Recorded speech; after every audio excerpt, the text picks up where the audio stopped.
I understand Venus, the planet of love, is getting ready to tickle our fancy on the move here. Especially Leo's fancies. Well. Yes. Isn't that great? Venus, the planet of love, is leaving the sign of Cancer, where it's been for the last 4 weeks, and going from the water sign of Cancer into the fire sign of Leo, which always means a good time no matter what. Venus and Leo is the sign of a good time.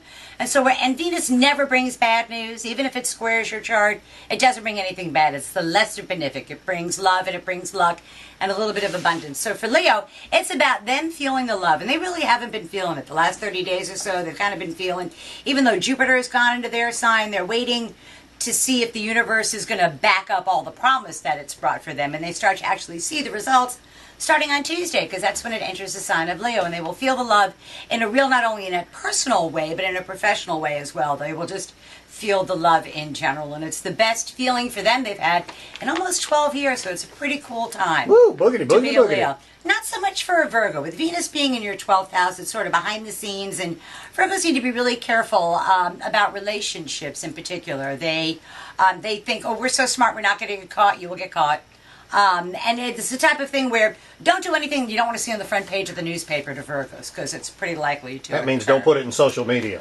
Yeah, don't do that, because everybody will see it. For Libras, it's in their 10th house of career and public standing, and it's good news for Libras professionally. It's sort of like the powers that be finally notice the kind of job that the Libras have been doing, and they get either attaboys, pats on the back, or even a promotion is likely with Venus at the top of their charts. For Scorpio, not so much. The Scorpio has to realize that for the last 2 years they have felt very, very oppressed. They've done the job that they were asked to do.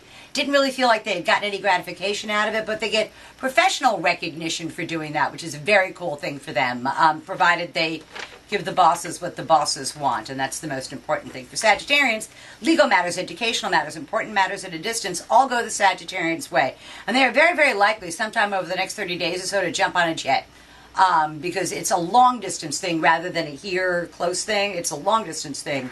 And they'll make their best case if they do it in person.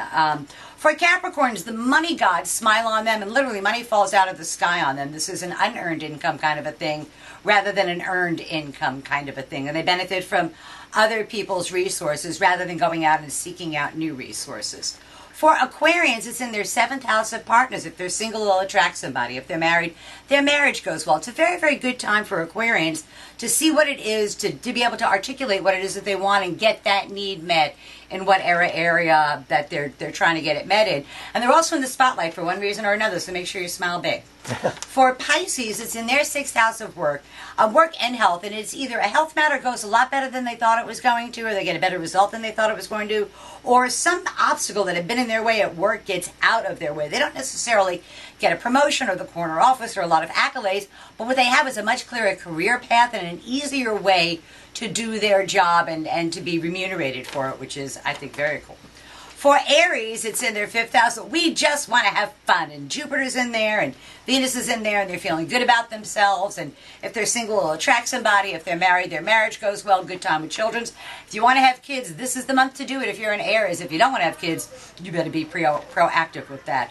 With Tauruses, it's in their 4th house of home, and Tauruses are very much concerned with beautifying their home, fixing up their home environments is what it is that they're really trying to settle down, is what they're trying to do, and something really good happens to them or something new comes to light that changes it for them in one way or another. For Geminis, the pace of their day-to-day living picks up to warp speed, and they've got a bunch of out and backs scheduled. They can talk themselves into something pretty cool and pretty dramatic for them.